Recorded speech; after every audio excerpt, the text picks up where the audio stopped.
All right, I call the March meeting of the Long Island Railroad Committee to order. This time I will remember the safety message first. Good morning, Mr. Chairman. Thank you. I'll quickly go through the safety information and then introduce the public speakers. Good morning, everyone. Your safety is our first priority. The following are procedures to follow in the event of an emergency. If an alarm sounds, please wait for a public address announcement and then follow the instructions. If you're told to go to another floor or to evacuate the building, leave all unessential items behind and use stairwell exit A, just across the main hallway, or stairwell E, which is down the hall past the elevator lobby. Please notify emergency personnel if you need assistance. And an automated external defibrillator, or AED, for use by trained personnel is located in the main hall just past the elevators. Mr. Chairman, we have 5 public speakers signed up to speak this morning. I would remind all of the public speakers to please observe the 2-minute time limit. There is a clock up front that will show the time remaining, and there will be an audible alert that will come on when there's 30 seconds remaining. Mr. Chairman, the first 2 speakers are Kevin Zeng, followed by Jason Pinheiro.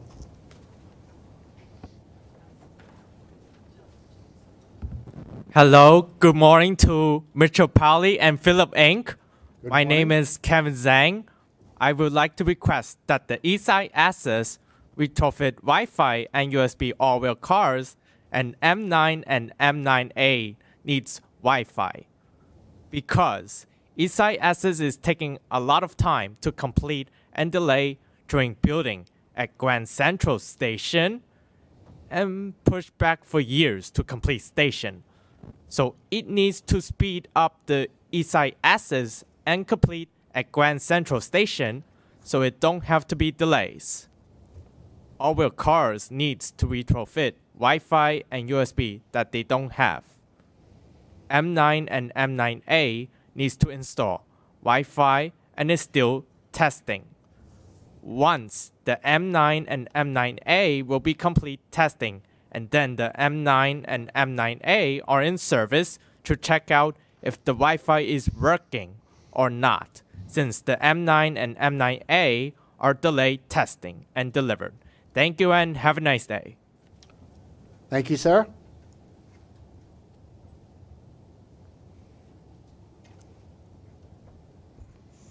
Good morning, Philip Yang. I want to bring to your attention once again the East New York Station on the Atlantic Branch is located underneath the Atlantic Avenue train station on the L train. It's kind of disgraceful that this station located in the neighborhood of East New York is, I don't know, it needs a makeup. It needs to be renovated. Because I could live 2 blocks away from Atlantic Terminal, Brooklyn, but those who live in East New York that want to take the railroad, the conditions are so poor. And I want to request, if it's possible and or feasible, when there's suspension in the subway during late nights on the A and C, to provide shuttle service between Atlantic Terminal, Brooklyn, Flatbush Avenue, and Jamaica. Because sometimes the A and C are suspended along Fulton Street. So instead of the New York City Transit providing shuttle buses along the route, the Long Island Railroad could provide shuttle service between Atlantic Terminal, Brooklyn, and Jamaica, using the MetroCard or soon to be the Omni. So that's all I have to say for this month, and I'll see you guys in transit. Thank you, sir. Our next 2 speakers, Mr. Chairman, are Orrin Getz and Murray Bowden.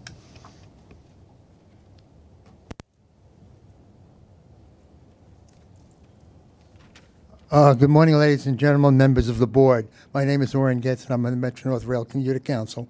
Real quick, Metro North has a request for proposal for new dual-mode locomotives, and I think it would be important for the Long Island Railroad to look into what Metro North is doing and maybe do a joint procurement of new dual-mode locomotives with Metro North. It could be a worthwhile proposition.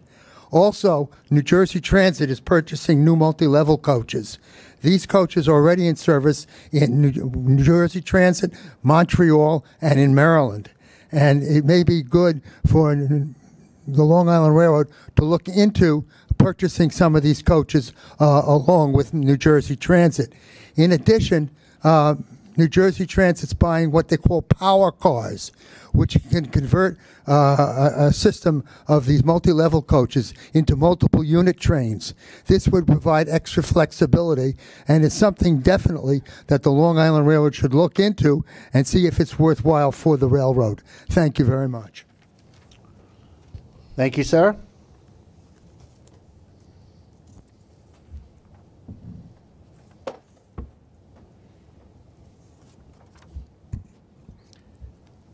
Mitch, I need your attention. I'm here. There are somewhere around 286 crossings the Long Island Railroad is responsible for. You're going to eliminate 7 of them with underpasses or something else in the next few years. Boeing has known about the problem with the MAX jet for more than 2 years, probably 3, and did nothing about it until 2 crashed. Railroad crossings have flashing red lights and traffic lights at the same place. You've known about it for at least a couple of years because you and I have met there. And you've done nothing about it. You need only traffic lights at railroad crossings, and the red lights have to be eliminated.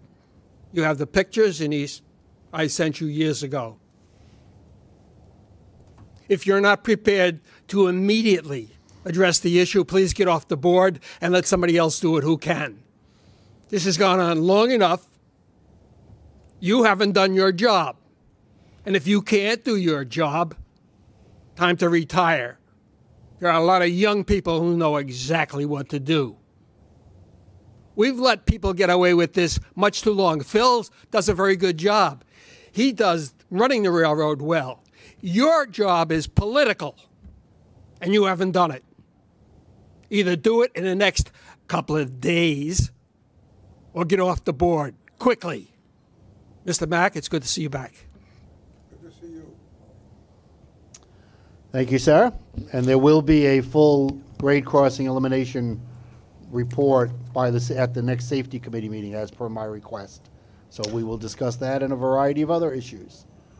Okay, Mr. Chairman, we have one more speaker, Omar Vera.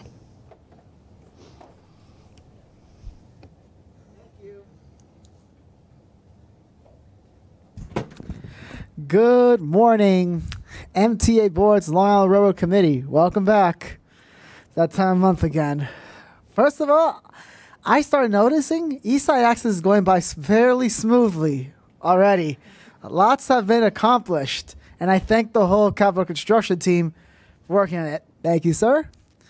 And, but with that, I'll also mention, with the joint LIRR AirTrain JFK tickets, now not only should they be at Atlantic Terminal, Flatbush Avenue, they should also be at the new Grand Central, because of course Grand Central, you not only have access to JFK but also to LaGuardia Airport. So Grand Central is an important it's an important station, and that's why it should meet at least the standards of Penn Station.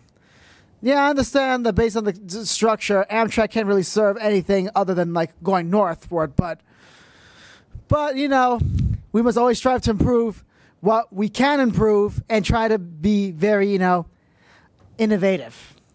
And so with that, I call once again to see if hopefully we can have a East Side Access equivalent of the 2nd Avenue Subway Information Center. I've called out a couple times in the past. Oh, and one more thing. This also goes for Metro North as well.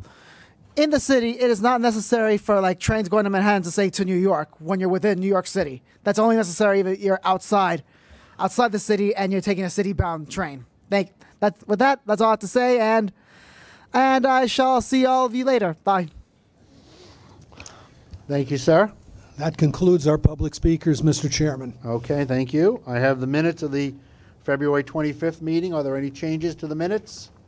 If not, I'll make a motion to approve. Is there a second? All in favor? Minutes are approved. Are there any changes to the work plan? No changes to the No work plan. changes to the work plan. Okay. President's report? Well, good morning, everyone. Thank you very much. I'd like to start by thanking Elisa Pica, who has decided to retire after serving the Long Island Railroad for 31 years. Her contributions to Long Island Railroad and the impacts to Long Island go beyond her time with us. They are evident across all of Long Island. All one has to do is travel from community to community and see new stations, new service, and all the ongoing investments under a modern LI that will help shape the island for years to come. So as one chapter closes, I'm sure that her next endeavor will be just as rewarding and successful. So Elisa, we thank you, congratulations, and we wish you all the best. Just want to give her a round of applause.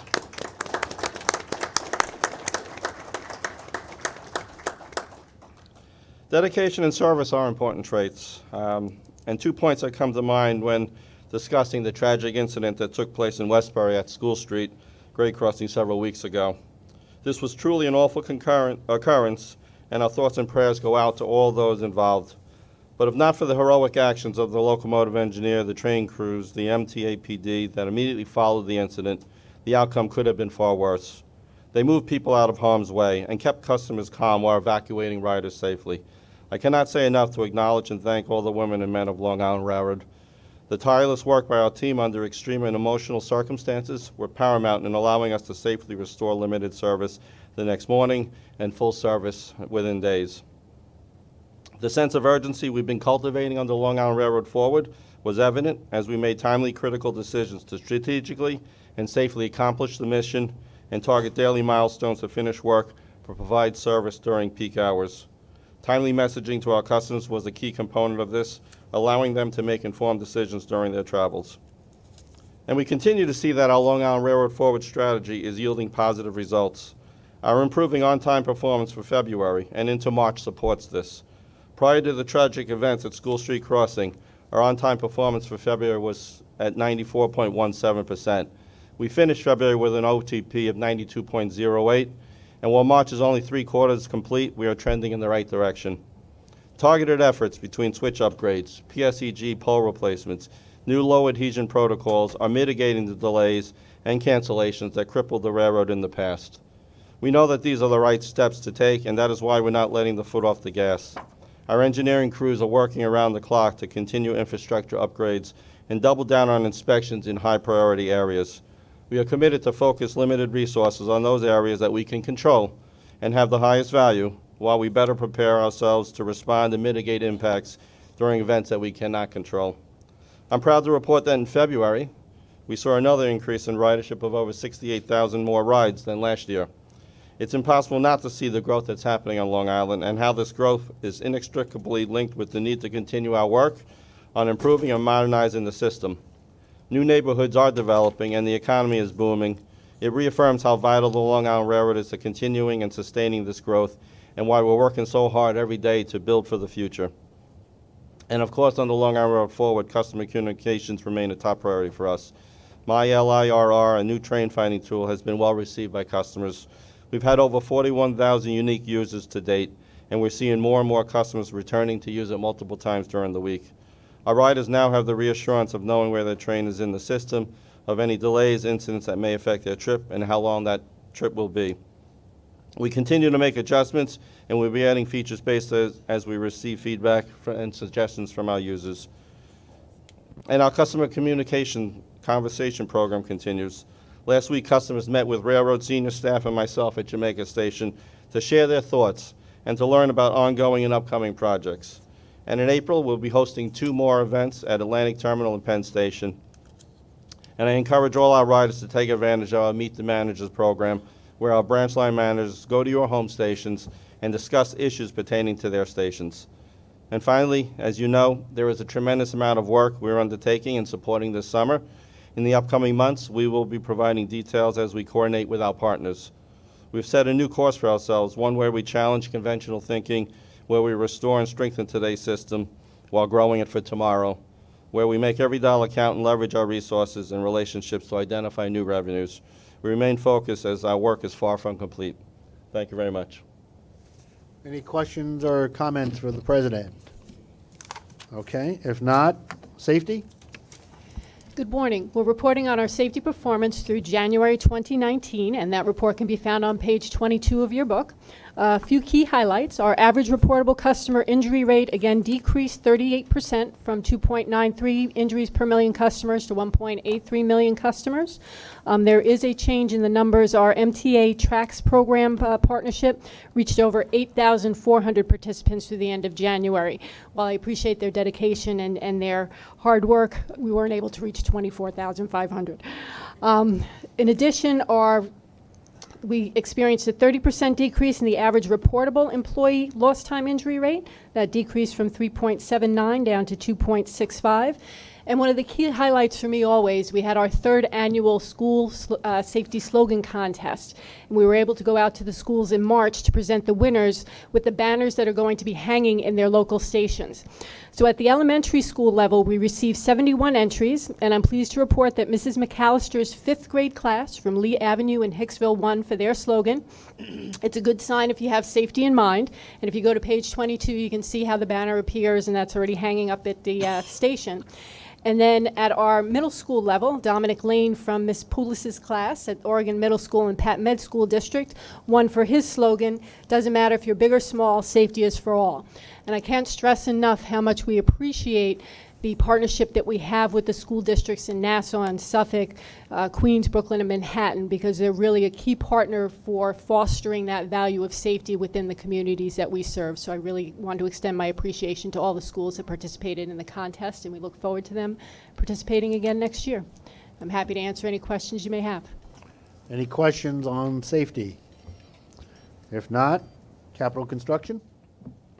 Mr. Chairman, I want to give a report on progress on East Side access. I'd like Mr. Roche, who's the project director, to join me. It is, although next month we will be reporting at CPOC, consistent with the cycle of capital construction projects, I want to give you a quick update on very significant progress that's taking place all along the right-of-way in virtually every community. It's 6 months since notice to proceed was issued, and we're now seeing heavy construction really on the move. So let me take you through it quickly. In Floral Park, that's the widening of the Floral Park Viaduct, which has made a ton of progress. And you can see the concrete bridge extension there represented in the middle of the slide. That is the beginning of the third track as we move from east to west. Adjacent to the viaduct is the South Tyson Street crossing, which is going to be the location of a new bridge. We are going to roll that bridge into place in August. That was scheduled to make sure that it would not take place during the school year because of adjacent school impacts, and that is also on schedule to be done on time and as planned. Again, moving to the east, this is the prep work for the reconstruction of the Plainfield Avenue Bridge in the town of Hempstead, which is scheduled to start in the third quarter of 2019. Again, making room for the third track. And what you can see there is the preparatory work for creating that additional width. In the background of that image, you can see telephone poles still in place. Those need to be relocated to the other side of the right-of-way on a temporary basis in order for the walls to be built. That's an additional piece of work that needs to take place, but you can see how that is advancing. Signal power in the area between Plainfield Avenue and New Hyde Park Station is going to be cut over in April, just a couple weeks away, and that signal power cutover is taking place so the construction process can be streamlined. Covert Avenue. Urban is the first grade crossing elimination that's actually going to physically take place. Covert is going to be following thereafter. This is in New Hyde Park.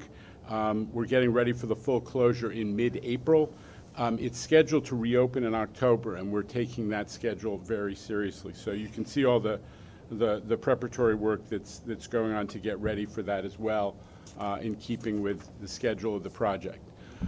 This is Marylawn Avenue Station. So this is an interesting story, and it takes place at 2 locations. We are now demolishing the western end of the station in Garden City so that it can be offset to make room for the third track. The station will be fully reconstructed, obviously.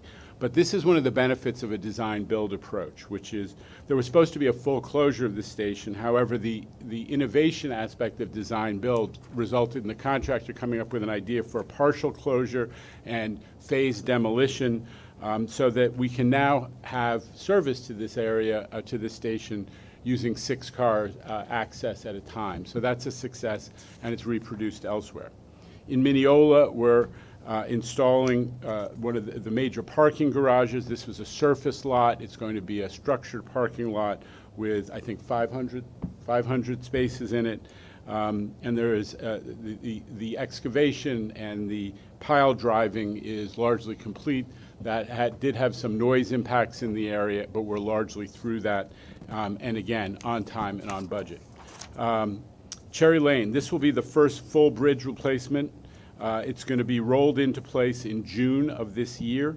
And again, the purpose is to make sure that we can accommodate 3 tracks. So there's supportive excavation that's underway, and we anticipate the beginning of steel erection in April. So, and the superstructure necessary for the bridge is going to be completed in May, with the roll-in of the bridge a month later.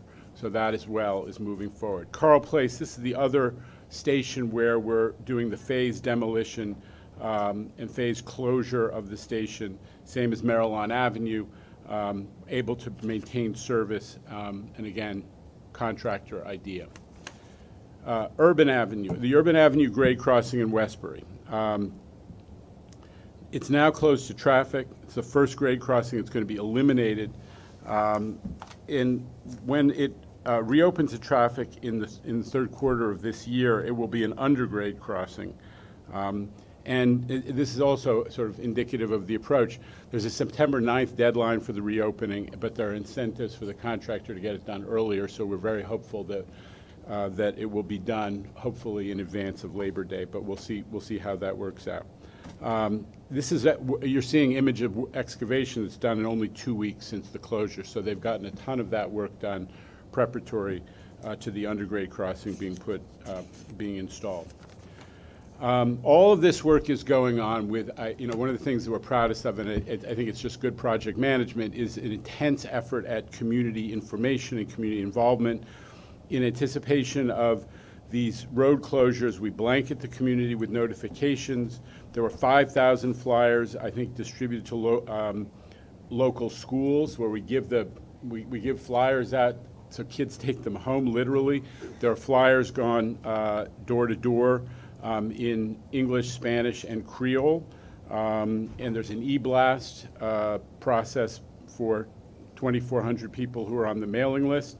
I think it's all being very effective. And one of the, we have a project-specific website, and there's also the Modern Long Island .org website, which we use for all of the Long Island, modernli.com, correction, that we use for all of the 100 Long Island projects undergoing under the governor's leadership, Phil's leadership as well.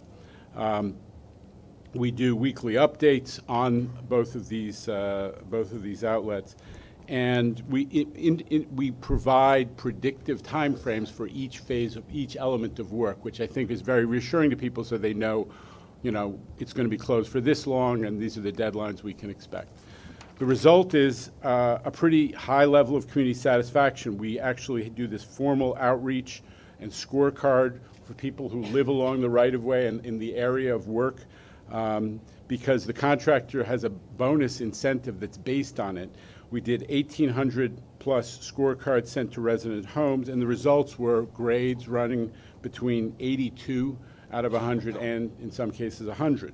So we got close to 300 responses, and the responses were positive enough for the contractor to earn the bonus. We also monitor not only the contractor's performance, but we have 7 dashboards for ourselves that monitor trends for over 50 leading and lagging indicators. We monitor obviously the performance of the design builder, but we also monitor the project management team ourselves, Long Island Railroad team performance, the forest account performance. And, again, I'm going to report on this at CPOC next month, but very quickly, 98% of the submittals are on time. And we use a 15-day deadline for submittals, which is, aggressive, although not unreasonable. We have a 9-day average submittal turnaround. Less than 2% of the outages were canceled by Long Island Railroad. Let me give credit to Phil and Phil's team, because that's the way we get contractors to believe they can do jobs faster, better, and cheaper, and to give us better bids when they don't think they're going to get slowed down by cancellation of outages, when they've had to plan and put equipment and personnel and logistics in place. So credit to Long Island Railroad. And all our invoices are paid within 15 days. My motto is, don't make your contractor your lender, and they'll give you a better price. So I think we're moving forward with this project very effectively. I again want to compliment Phil's team's tremendous support for the project and partnership as we go forward. That's my report on third track, Mr. Chairman. Thank you, sir. With your indulgence, may I comment on one other item? Go right that's ahead. Actually an information item Yep. that is not in the board's package. We have been working for some time, I don't think it's any secret to the board, since the investment bank JP Morgan Chase announced that they intended to rebuild, rather than building a new headquarters building elsewhere in New York. And let me tell you, as a refugee from private real estate, I can assure you they looked at every site in New York before they decided to demolish 270 Park and to rebuild a 1,400 foot tall building that's 2.5 million feet, as opposed to the 1.4 million feet I think they have there now. So that process is underway. Part of the implications of that is that it requires additional foundation and structure that penetrate the Grand Central train shed and the East Side access concourse right down to bedrock. We've been working with them for many months to help them design structure that will minimize impacts, but obviously when you're accommodating additional structure, it does have impacts. So we've worked out an MOU, which is very close to being finalized. I had hoped to present it at Finance this afternoon as a walk-in, but I'm just giving it to you as a relevant community of jurisdiction, so you know that we have, we're very close to finalizing an MOU which provides for them to do all of this work without impact to budget and schedule for East Side access, and to compensate us fully for all of the staff work and any of the cost impacts of this. For example, if some of their work causes our contractor to have to accelerate a piece of work, it's on their dime. So that's the essence of the deal. It's purposed at allowing them to do this incredible project that is actually a validation of the whole Midtown, East Midtown rezoning strategy to try to continue to grow employment in the center right by transportation. And I think as a down payment on their commitment to the transportation system, although they're not technically required to do so, they are helping us with the costs of acquiring and creating the 48th Street entrance, which was in the next capital program, I believe. So we're getting some significant financial benefit out of it, which, again, all of this is being finalized in an MOU that was almost done at midnight last night, but is hopefully going to be done today. Yes, sir. I just want to ask you a general question, because I would have to recuse myself on this. The general question is, have you in any way communicated or discussed this with the community boards? The community boards are well aware of this because JPMC is pursuing some land use actions through the city planning commission, ultimately through the council. So this has been a subject of a lot of public discussion at the community board level and through the land use process. And city planning is aware of what we're doing to accommodate the project. May I just recommend that you would find value in just at some point notifying them of this particular piece so they cannot afterwards say that we did not do it? Sure, we interact with them on a regular basis, so that's easy. Thank you. Any other questions for Jano? I can tell you, as a frequent rider of the Ronkonkoma branch, I see all the work that's being done on Third Track, and it's amazing. Every time I go by, something else is there in that regard. So it's a great compliment to you and the staff and the employees of the contractor for the amount of work that's being done so quickly in that regard, and hopefully as efficiently as quickness in that regard. So it's an amazing aspect. A lot of credit to go around. We're not anywhere near I done, but I understand. also just want to call out the leadership of Mark Roche, who sits on my right, Yep. who's setting a new standard about how we do these kinds of big projects. Thank you. Police report, Chief? Good morning. Well, I would like to echo President Eng's remarks and personally acknowledge the all-hands effort by MTA PD at the School Street incident. That night, command staff, patrol units, special operations, and the detective division worked the scene and the investigation in a very professional and competent manner. One of our own off-duty members, Lieutenant Rick Zano, was actually on the platform as the train impacted. He was the first to render aid to the engineer, and after that, he then directed resources by cell phone, keeping everyone up to date. I commend all involved, from the railroad and the PD, on an outstanding response to this very tragic incident. Now, for the crime report, system-wide for the month of February, total major felonies were down by 1, 17 crimes versus 18. Year-to-date, system-wide, crime is down by 11, 37 crimes versus 48, down 23%.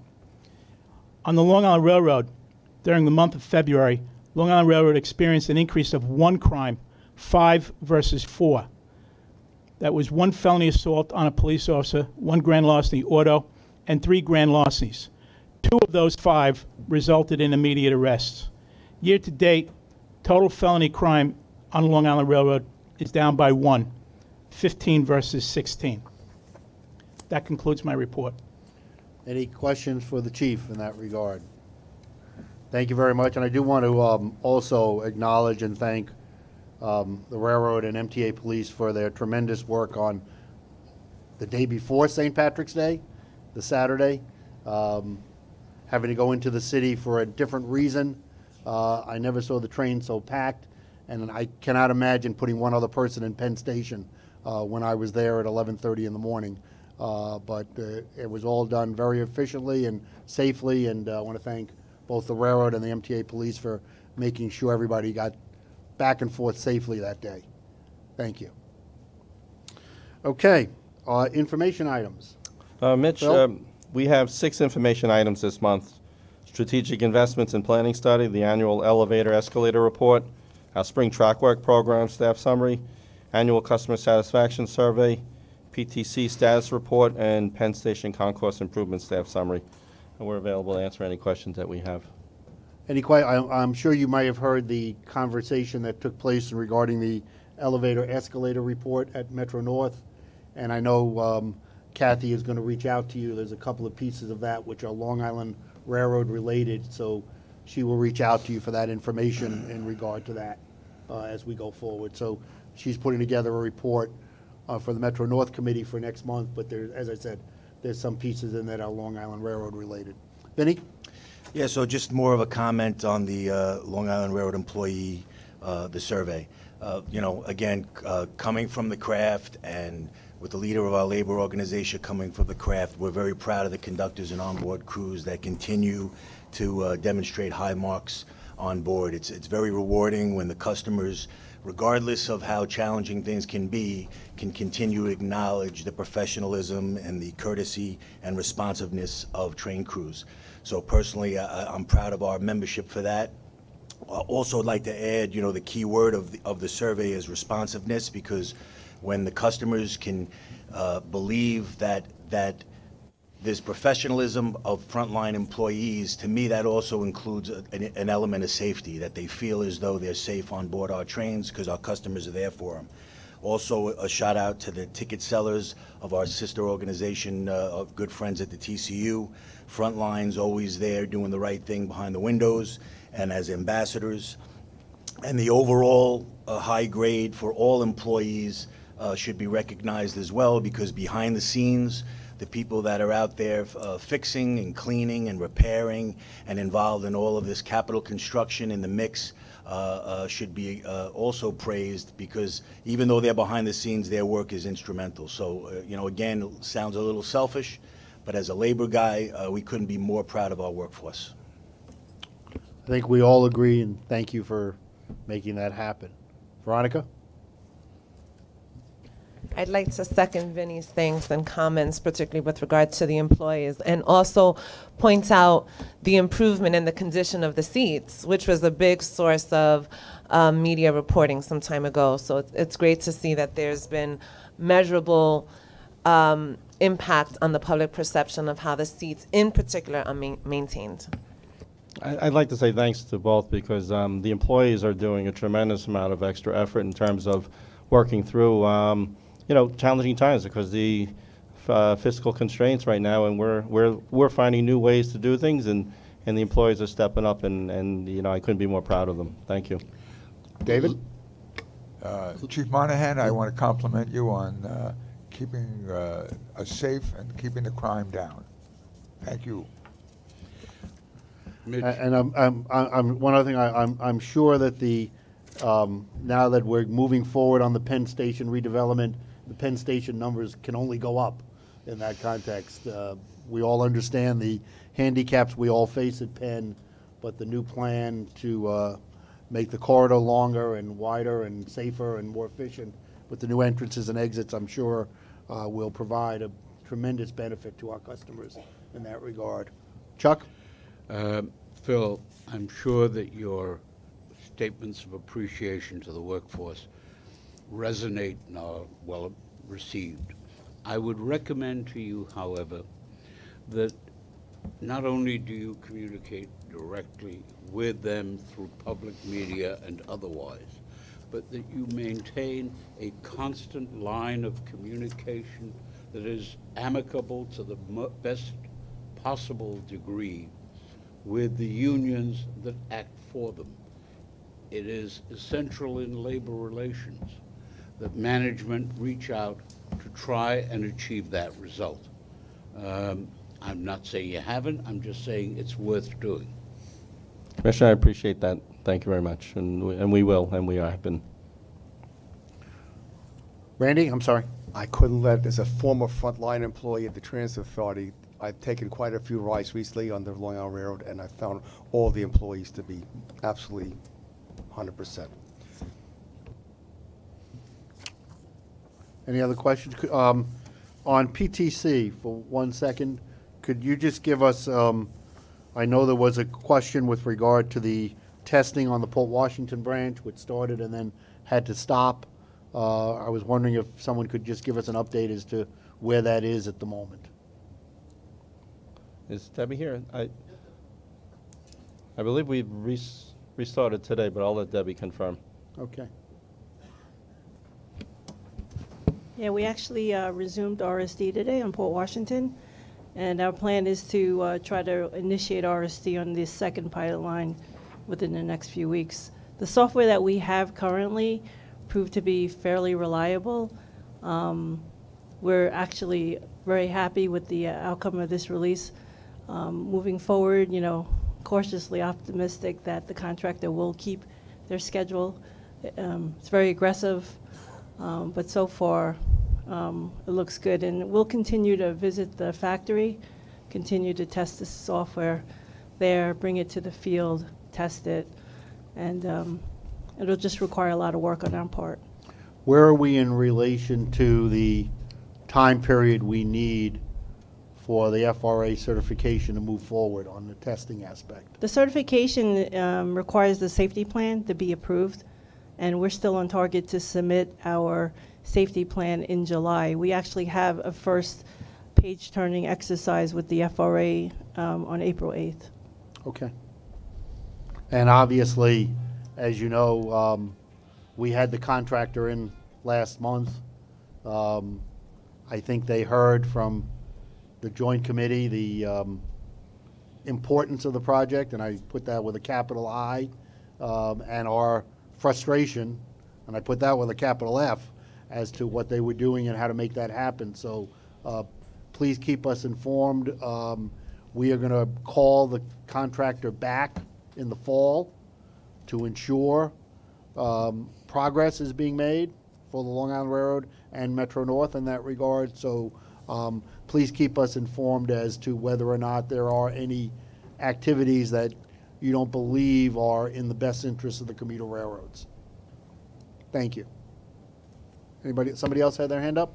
Are we good? Okay. All right. And I see there is a staff summary on Penn Station, which I assume will be done at Finance in that regard. There's a change, and I don't think we need to vote on it, but there's a change in the process I saw. Yeah, there's a small, relatively small adjustment to the procurement process. We actually moved more in the direction of design build for one element where we were going to do more design before we bid it. We've dialed it back, so there'll be less design done. We do need to have the contractor. We were planning, when I brought it to you last month, we were planning to have a full rebid of the entire design contract for the concourse. Instead, we're just finishing up what AECOM has done to bring it to a design build set, and then we're going to bid it as we're doing the entrance, also design build, consistent with the demonstrated success of that approach. And I just wanted the committee to be aware that we are increasing AECOM's contract by a small amount in order to accomplish that and then put it into design build. So that was the purpose of that staff Okay. summary. And that will be done at Finance. That's what I understand. Right? Yes. Okay. Okay. If there are no other questions, we can move on to procurements. Dennis? Good morning. Good morning. There's one item in this month's package. There are no items in the non-competitive section, one item in the competitive section, and no items in the ratification section. The item in the competitive section is a request for MTA Board approval to adopt a resolution declaring that competitive bidding is impractical and inappropriate, and that it's in the public's best interest to use the request for proposal alternative procurement method for best value pursuant to Section 1265A of the Public Authorities Law to award a construction contract for the Wreck Lead Bridge Rehabilitation Project. The purpose of the project is to provide for mechanical rehabilitation and associated electrical upgrades of the movable bridge components to improve bridge reliability by rehabilitating the lower span locks and installing a new centering device with appropriate capacity. This item is submitted for your consideration and vote. Any questions? Chuck? I will call your attention to CS 179, the Tudor Paridi contract on. Let's wait till we get to that. Hold on that. You know, We're not there yet, but when we get to that, then we'll raise that question. I'm sure David will be pleased with the question in that regard when we get to it. But let's do this first. Are there any questions on the one Long Island Railroad procurement? If not, I'll make a motion to approve. Is there a second? All in favor? Aye. Okay. Now, capital construction.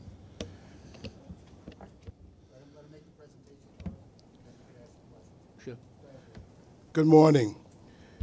Capital Construction's procurement agenda this month includes 5 actions for a proposed expenditure of $7,018,745.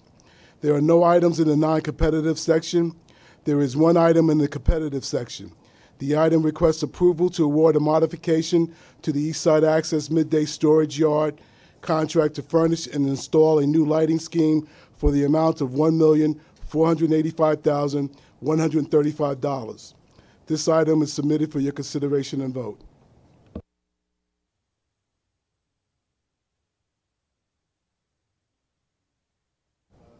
$121.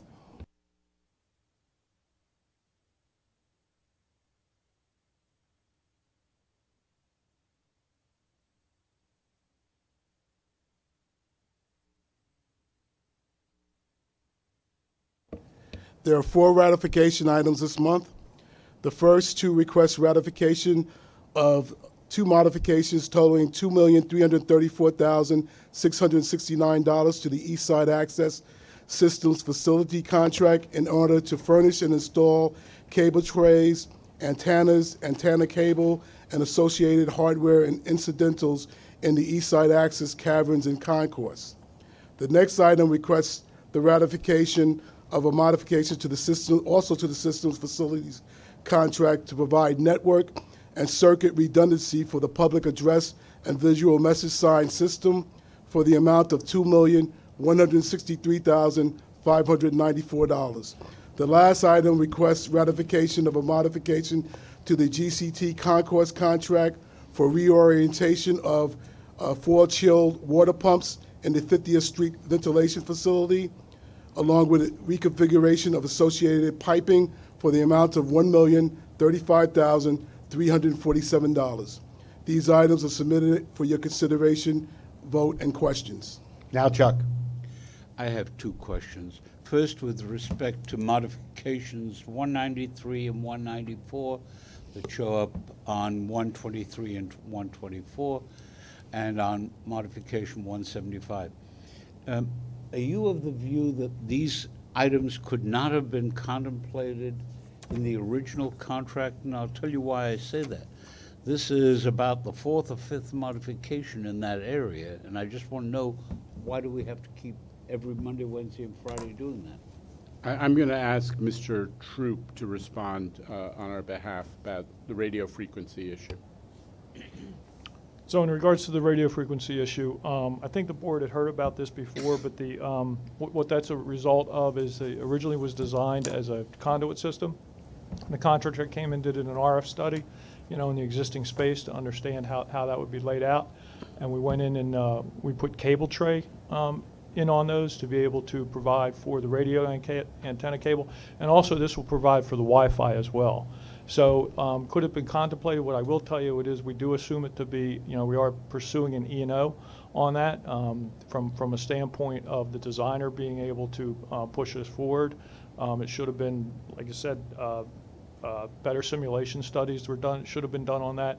Recognition that the cable tray would have been better for the RF antenna cable. In regards, the fire detection, tunnel ventilation, facility power, clearly that's the kind of thing you think of when you put together a contract, shouldn't you? Design it?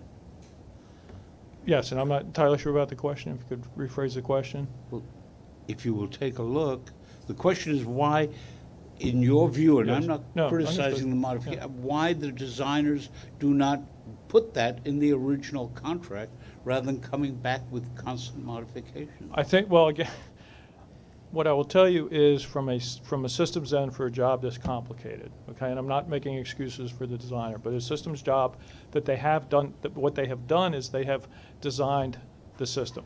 They have not designed it in an extent that was adequate for the space that's being utilized, being able to move the job forward. And as we push the job forward, these are the kinds of issues that we are uncovering. It's very unfortunate that these are the kinds of issues. Would I have expected those issues to be uncovered and to have been designed more adequately? Yes, which is exactly why we're pursuing the E&O on these. Why we're looking at these as an just E&O. to be clear, look, what happened was when they did the radio frequency study, they found that the optimal location for the antennas was different than specified in the contract documents. Therefore, we are pursuing a claim, an E&O claim against the designer for that problem. That's the principal issue that's at stake here. I'm focused on a different question, if I may. The modification that is on page 123 involves fire detection, tunnel ventilation, facility power. Those are the kind of things I would think that you'd put together at the beginning of a design build effort, not as a constant modification. I think The if I reason could- I ask the question is we are moving more and more toward design build, and yet we keep coming back to the same kind of problem. So just to clarify that this cable that we're dealing with, the RF cable, is the communication system for the fire detection system, for the police and radio frequency. It's not those systems, but the radio signal, the radio antenna that will transmit between those different devices and systems. Evan, let me read you the staff thing. This contract provides for the systems for East Side Access Project, including fire detection, tunnel ventilation, facility power. I don't want to belabor the point. All I'm trying to get to your attention and everybody else's is a point that Carl Weisbrot has been making for some time, and that is, to the extent possible, as we move toward design build, which is a good thing, that we include as much as possible in the original contract, or indicate we have left this out for future analysis. This way, at least we know what we're doing. Yeah, okay. Everything you said, I think we 100% agree with. I just to put a point on this particular mod is not concerning, that statement that you just read, Mr. Merdler, concerns the scope of the entire CS-179 system. The mod is related strictly to the radio frequency issue, where an incompatibility between the location of the antennas and the systems that they were meant to serve was identified late in the game. We are holding the designer responsible. This is, the reality of the cleanup that we are all charged with doing as we move this really complicated technical contract forward. There are problems with the design that are being uncovered. We're fixing them, but we're also pursuing claims with the contractor. And Mr. Iceland is responsible for that separate. It's in effect almost a separate litigation forum where we fight over claims with the contractor and their consultants. May I? Just one final point. Jano, you folks, I'm not faulting what you are doing. Okay. What I am focusing on, I illustrated again, look at page 127, where you have a separate ratification. There you have an omission in the original to comply with the state building code. Now, it seems to me the one thing a designer ought to know is to comply with the building code, okay? And I understand you're looking now at getting some potential relief for the design error. But as we move, and as the governor wants us to move more and more to design build, we need to make sure that designers understand, either say what the problems are and address them at the beginning, or if you cannot, identify those areas where you can't. It is obviously going to give you an opportunity to have a more rational initial approach to which bid is better or which proposal is better. It's a very good point. The advantage of design build is that you have fewer of these. The designer did it wrong, the contractor identifies the problem, then you have to pay the designer, the contractor team becomes responsible for the design. Your point is well taken. Thank you. I'd like to make a slightly complementary point to that of Commissioner Mortler, whereas 2 of the 4 ratifications indicate their results of design errors or omissions. And it seems that, at least for one of the 2, you all are seeking to recoup or at least negotiate those costs from the designer, but it doesn't seem to be the case for the second. So my larger question is, how successful are we generally in this process when we have situations such as these in actually recouping the costs? So it's a good question. There has been one resolution which predates me by a while of where design errors and omissions resulted in the insurance company of the design team paying $40 million to the project. We now have a process where we're trying to expedite resolutions. So, Evan, do you want to describe what you're doing to try to accelerate that process? Sure. We have a panel, a group of people who work on the project who evaluate every one of these change orders, or any time something comes up that might be an error and omission. We look at it and decide what's the reason for the change in the first place. Does it arise from a design error or omission, or a construction manager's error or omission, or a contractor's error? We look at each one of those things, and sometimes it's complicated, sometimes decisions were made a long time ago. If we determine that it is, or we believe it's an error and omission, we write to the designer and we say, what do you think? Why is this wrong? And we let them give us an opportunity to present their view of what was happening years ago, usually when the decision was made in the first place. If after that we still believe that it's, we call it a pursue, we notify the carrier and the designer that we're going to be commencing a collection process, and under our contract that starts with a senior level negotiation and then an arbitration. We also have to involve the carrier for these designers, and that's a process in and of itself. But we are in the process of moving those as quickly as possible. We have sort of 15 that are teed up to go quickly. We have another 15 behind them. We have to collect the data and prosecute them. I'll use that word. But that's the process that we use to pursue them. There was as Jano mentioned, I think it was 2016, we had a settlement of about 200 of these different items that we resolved, and we continue to collect them and we continue to pursue them. Okay. Commissioner, just your question. The first two were already identified, went through that process. We identified them as errors and omissions. The last one is going through that process now. Okay, excellent. Any other questions or comments on any of those items? Yes. Jano, do we know whether these are the same designers in all of these? There's one so-called general engineering consultant, which is a joint venture of three of the biggest engineers that we use, WSP, STV, and Parsons. PTG, Parsons Transportation Group. So this is the GEC that was selected more than 10 years ago, I believe. And we've been, they've done a lot of work. They've been paid a lot of money, but there are a lot of issues that have come up. And I just say to you again, I think I've said it before, we're going to keep bringing you these problems because we're fixing things in the interest of maintaining the project schedule. That is our dominant, and I have accounted for in the budgets that I showed you roughly a year ago. I've accounted for the cost of fixing all of this stuff, and it's not pretty, but we have to do it. I have no quarrel with what you and your colleagues are doing. My question really was for this purpose. Where you have designers that constantly have a problem or on a recurring basis have these problems, and as we move more and more toward design build, do we want to filter those out and reconsider whether to use them in the future, or let them know that this is going to have an impact on future use?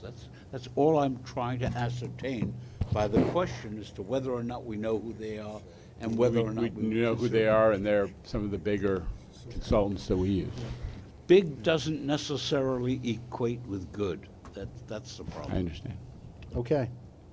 Any other questions or comments on these items? If not, I'll make a motion to approve. Is there a second? All in favor? Motion is approved. That completes the procurements. There are operations reports starting on page 128. I would like to acknowledge the work of the railroad in the substantial increase in non-commutation in January. In many cases, those are people who have an option, and they're picking the railroad to go to and from wherever they're going, and that is a great sign as the railroad tries to move forward. Any other questions or comments on anything else? If not, I'll make a motion to adjourn. Second, all in favor? Thank you all very much.